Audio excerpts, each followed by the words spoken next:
Hello everyone, myself Dr. Manju, Assistant Professor, School of Biosciences in RIMT University, Mandi Govindgarh. Today I am going to deliver a topic that is biological nitrogen fixation. The content that I am going to deliver is mainly meant for the students of graduation and post-graduation who are pursuing their courses in the field of agricultural sciences and biological sciences. So let's begin. First of all, the question is, what is the need of nitrogen? As we know that growth of all the organism is dependent upon nitrogen, and it is the prominent biochemical compound that contain the prominent biochemical compounds contain nitrogen. For example, nucleotides, amino acids, which are building blocks of nucleic acid and proteins respectively. Natural and agricultural ecosystem shows dramatic gain in productivity after fertilization with inorganic nitrogen. Next is how nitrogen is present in the environment. So molecular nitrogen makes up 78% of the air but is essentially inert due to the triple bond. In order for nitrogen to be used for growth, it must be fixed. Fixed means that it must be combined in any other compound, or it may be adjusted in some other component. As you can see here that one nitrogen atom can be adjusted or fixed in ammonia or nitrate ions. This process of conversion of atmospheric nitrogen into available nitrogen to plants is called nitrogen fixation. In the biosphere, total nitrogen fixation is contributed by industrial and natural fixation. Industrial and natural nitrogen fixation contribute to the total nitrogen fixation occurring in the biosphere. First of all, let us discuss industrial nitrogen fixation. It is also known as the Haber-Bosch process, and this equation represents this whole of the phenomenon. It uses iron as a catalyst and it occurs at high temperature and high pressure, that is 200 degrees Celsius and 250 atmosphere respectively. The energy required for this process comes from burning fossil fuels, that is coal, gas or oil, and hydrogen is produced from natural gases such as methane or other hydrocarbons. So this phenomenon is known as Haber-Bosch process and it included in the industrial nitrogen fixation. Coming to the natural nitrogen fixation, so the process is contributed by lightning, photochemical reaction and biological nitrogen fixation. 8% of the nitrogen fixation has been done by the lightning phenomenon, photochemical reaction contribute 2% of the fixation, and 90% of the nitrogen in the environment is being fixed by the biological nitrogen fixation. So let us discuss biological nitrogen fixation in detail. This phenomenon was discovered by German agronomist Hermann Hellriegel and Dutch microbiologist Martinus Wijering. Bacteria or blue-green algae fix nitrogen into ammonia.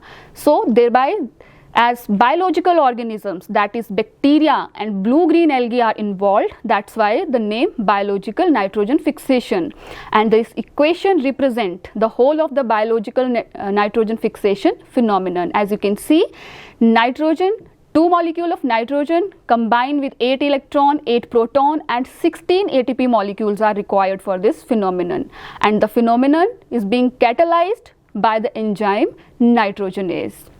This ammonia, which is formed after the fixation, is dissolved in water to form ammonium ion. This phenomenon is rare, extremely energy consuming conversion because of stability of triply bonded nitrogen. It produces fixed nitrogen which can be directly assimilated into nitrogen containing biomolecules. Next we have types of biological nitrogen fixation. The types here are mentioned on the basis of association between the plant and bacteria involved. So the first one is free living type of biological nitrogen fixation which is also known as asymbiotic type, and the bacteria involved are Bergerichia and Cyanobacteria. In this case, the bacteria are scattered or present in the vicinity of the plant without any association. The second one is associative biological nitrogen fixation. In this particular type of biological nitrogen fixation, the bacteria are associated but there is no biochemical connection between the plant and bacteria. For example, this type of nitrogen fixation is conducted by the bacteria Azospirillum and Azotobacter. The third and most important one is symbiotic biological nitrogen fixation. In this particular case, the bacteria and the plant are in close association and there is biochemical connection between the two. For example, the association between leguminous plants and the bacteria Rhizobia. Also, another example, actinorhizal plants and Frankia. Actinorhizal plants are those which forms association with the actinobacteria, for example Frankia, and the plant included, for example, elder plant which comes under the class of actinorhizal plants. This particular slide shows various examples of nitrogen fixing bacteria. They are free living or symbiotic. If they are free living, they can be aerobic or anaerobic, and further in aerobic they can be heterotrophs or phototrophs, and also in anaerobic they can be heterotrophs or phototrophs.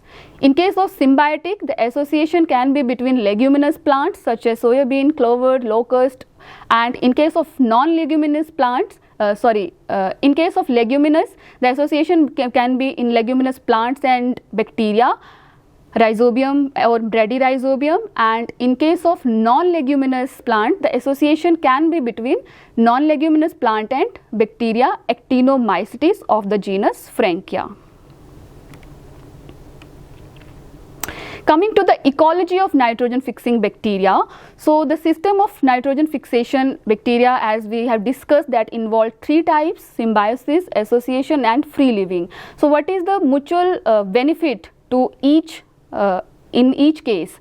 So in case of symbiosis, as the bacteria involved is Rhizobium, so the energy source for the bacteria is the sucrose from the host plant, and annually 50 to 400 kilogram nitrogen per hectare is fixed by this phenomenon. And as you can see in the picture, the nodules are formed and bacteria reside in this structure, that is nodule.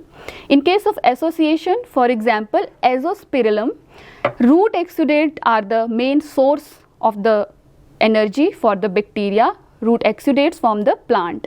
10 to 200 kilogram of nitrogen per hectare is fixed annually by this particular type of nitrogen fixation. Then free living bacteria such as Rhodospirillum, as you can see in the picture, they are scattered in the soil, and if they are heterotrophs, then the source of energy are plant residues, and if they are autotrophs, they synthesize their own food by the phenomenon of photosynthesis. So 1 to 2 kg of nitrogen is being fixed by the heterotrophs, and 10 to 80 kilogram nitrogen per hectare is being synthesized by free living autotroph bacteria annually. Coming to the main point, symbiotic nitrogen fixation, as 90% of the nitrogen is being fixed by this particular phenomenon out of the 3. So prokaryotes provide the host plant with fixed nitrogen in exchange for other nutrients and carbohydrates in this case. It occurs, the symbiotic association can occur between members of the plant family Fabaceae, that is Leguminosae, and soil bacteria of the genera Azorhizobium, Bradyrhizobium, Rhizobium, Photorhizobium and Cyanorhizobium. All are collectively called as Rhizobia. Between several woody plant species such as elder trees and soil bacteria of the genus Frankia, these plants are known as actinorhizal plants, as discussed before. This association can also occur in Gonera and Nostoc, Gonera being an herbaceous flowering plant and Nostoc being a cyanobacteria. Also it can occur between waterfern Azolla and Anabaena. Anabaena again a cyanobacterium. The main structure inside which this whole phenomenon takes place are the nodules. As you can see in the picture, the solan structures are the nodules present in the leguminous plants such as clover root, alfalfa, that is Medicago sativa. Also, in some exceptions, the nodules are being present in stem also. For example, in Sesbania rostrata, as you can see in the green picture, that the root stem nodules are present in this particular plant. Now the main process, the nodulation process, as we are saying again and again that the nodulation nodule are the main structures inside which this whole phenomenon is taking place. So how does this nodules is formed? How nodule is formed? The process of formation of nodule is listed in these points, and we are going to discuss all these points one by one. So first of all, very early events in the rhizobium legume symbiosis. So what happens is, when there is a scarcity of nitrogen for the plant, it secretes certain kind of chemicals, that is flavonoids. Flavonoids act as Nod gene inducers, and they are sensed by the flavonoids, are perceived by the bacteria in the vicinity, and as flavonoids are Nod gene inducers, they induce the bacterium to secrete Nod factor. These Nod factors are perceived by the plant, and then plant induce the deformity in their roots, and after the deformity is been induced in the roots, bacterium attach to the root and invade the plant by formation of a infection thread, and the area around which or where all this process takes place around the roots is known as rhizosphere. This is the structure of Nod factor, which is a lipocyto-oligosaccharide compound.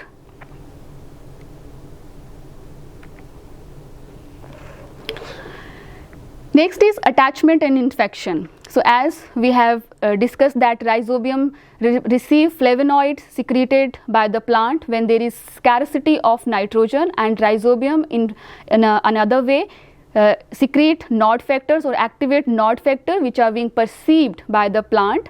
Remember that flavonoids and Nod factors are specific. Flavonoids are bacterium specific and Nod factors are plant specific. One bacterium, particular bacteria can only activate Nod factors of a particular plant with which it is compatible. After all this perception of various compounds and secretion or activation of Nod factors, the bacterium attach to the deformed root of the plant and invade the plant by formation of a infection thread and lead to the formation of nodule primordia, and further there is bacteroid differentiation and ultimately nitrogen fixation. So this is the whole pictorial form of the various steps occurring in the nodulation formation or nodulation process. First of all, there is chemical recognition, as discussed before, secretion of the flavonoid by the plants, perception of those flavonoids by the bacterium, and then induction of the Nod factors, and then there will be deformation of the root hair and root cell division. By the deformation, bacteria attach and invade by forming infection thread, as you can see in third picture, and then bacteria enter inside the root tissue of the plant. Further, there will be more division of the root cells, and bacteria also divide inside the cells. Nodule tissue formation and bacteroid differentiation start, and also nitrogenase and lag hemoglobin synthesis will start. As we have discussed that nitrogenase is the enzyme that catalyzes this process of nitrogen fixation. And lastly, there will be formation of legumes which provides rhizobia with the carbon sources, and rhizobia provides the legume with ammonium ion. This is the whole soul picture that how various phenomenon of nodulation process are going on in particular root. So first process is the rhizobium bacteria attaching, formation of infection thread and infected root hair.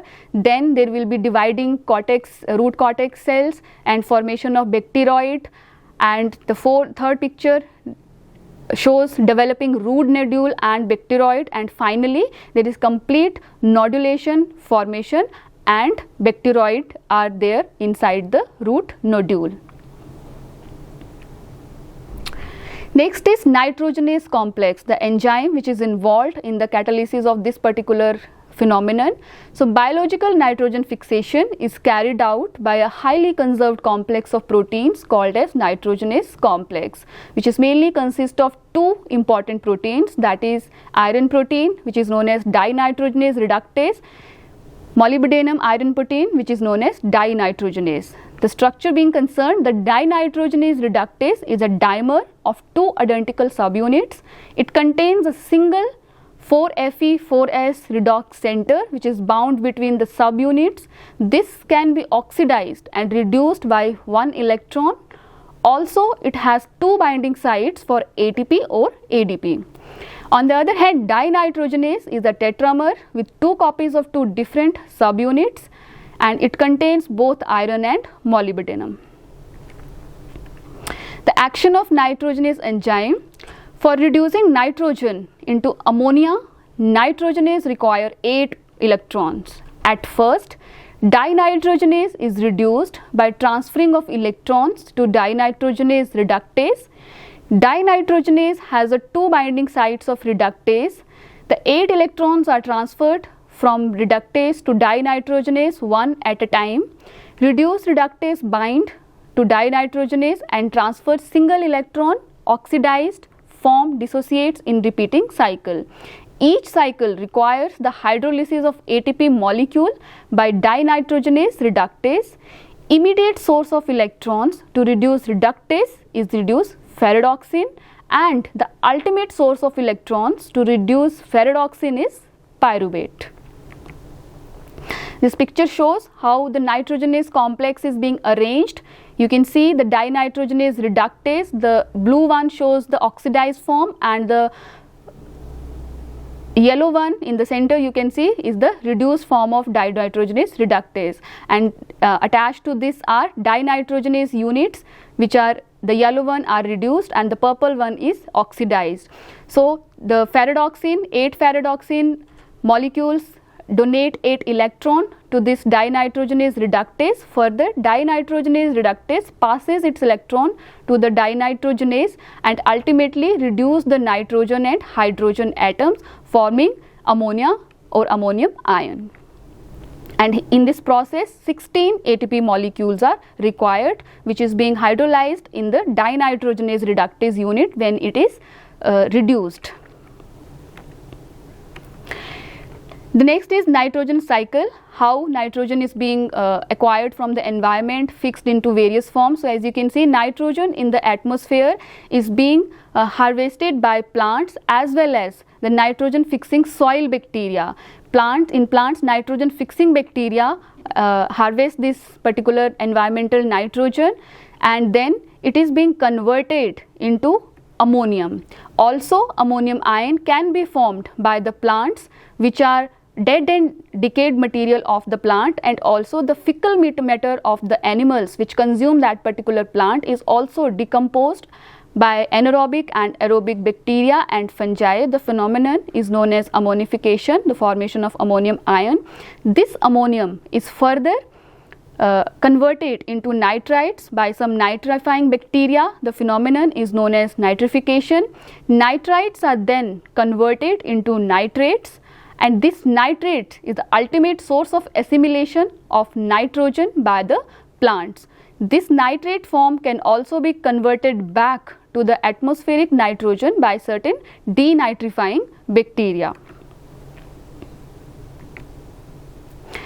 The energetics and regulation of the biological nitrogen fixation. So it is energetically very costly because it requires 16 ATPs to reduce one molecule of nitrogen, as you can see in the chemical reaction. Thus, to avoid this wastage of energy, it must be regulated. When soil nitrogen levels are high, the formation of nodule is inhibited, thus regulating nitrogen fixation. Some of the inhibitors also regulate nitrogen fixation, such as hydrogen, nitrous oxide and nitric oxide. Nitrogenase enzyme also regulated as its genetic levels. It is achieved by transcriptional level modifications. Talking about the transcriptional level regulations, here the NIF genes are mainly regulated. NIF genes are the genes that encode for nitrogenase enzyme. Regulation of NIF gene transcription is done by the nitrogen sensitive NIF-A protein. The NIF gene can be found on bacterial chromosomes, but in symbiotic bacteria they are often found on plasmids. Talking about the post-translation regulation, in free-living diazotrophs, this is the additional level of dinitrogenase regulation. During energy limiting or nitrogen sufficient conditions, the nitrogenase complex is rapidly reversibly inactivated by ADP ribosylation of iron protein. The presence of ADP ribose group prevents association of iron protein with MOFE protein. Thus, it results in regulating the nitrogen fixation. The very important point is the nitrogen fixation and anaerobic conditions. This involves expenditure of large amount of energy, as we have discussed that the phenomenon involves expenditure of large amount of energy. Nitrogenase enzyme have various sites that facilitate high energy exchange of electrons. And oxygen, being a strong electron acceptor, can damage those sites and irreversibly inactivate nitrogenase. Thereby, cyanobacteria have specialized cells called heterocytes, which are plugged with cyanophysial plugs, and thereby oxygen cannot enter inside the heterocyst. In the nodules, they contain an oxygen binding heme protein called lag hemoglobin. It is effective nodules are large, pink in color due to the presence of this red colored lag hemoglobin. This pigment is similar to hemoglobin of the blood, found in the nodules between bacteroids and membrane envelopes enclosing them. The amount of lag hemoglobin in nodules has direct relationship between amount of atmospheric nitrogen fixed by the legume. So basically this lag hemoglobin squench the oxygen like the hemoglobin of blood does. This picture shows the presence of pink color lag hemoglobin protein that carries oxygen to the bacteroids. Since nitrogenase is very sensitive to the oxygen, but bacteria required oxygen for the survival, so this lag hemoglobin carries the oxygen to the bacteroids. This is the structure of a legume root nodule, and you can see the various zone, the mature zone, newly infected region, the high nitrogen fixation ability of mature zone, and low nitrogen fixation can be done in the newly infected region, and various other zones. This is just the pictorial form of the legume root nodule. Next is factors affecting biological nitrogen fixation. So these are various factors which affect this particular phenomenon. First of all, phytohormones, abscisic acid acts as a negative regulator of legume root nodule formation.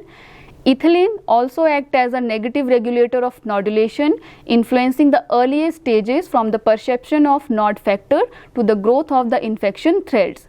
Cytokinin acts as a positive regulator of nodulation, and it plays a critical role in the activation of nodule primordia. Abiotic stresses such as drought, salt stress also affect the biological nitrogen fixation. Oxygen permeability, as discussed in the previous slide also, that how oxygen is not helpful for the nitrogen fixation. So oxygen permeability is also a limiting factor in this process. Hypernodulation, if there is so much of nodulation or bigger nodule is formed, disrupt the balance between supply and demand. Lastly, the current approaches to improve biological nitrogen fixation. So enhancing survival of nodule forming bacterium by improving competitiveness of inoculant strain, and extend host range of crops which can benefit from biological nitrogen fixation. We can engineer microbes with high nitrogen fixing capacity. Adding a nitrogen fixing crop into the rotation cycle can also be beneficial by ensuring nodular longevity. By forming lag hemoglobin isoproteins, we can enhance this process. Ploughing of the soil aerates it and reduces denitrification, thereby more nitrogen will be there available to the plant. Draining waterlogged soil also helps to reduce denitrification. So this is all about this particular process, that is biological nitrogen fixation. These are the references. Thank you very much for listening.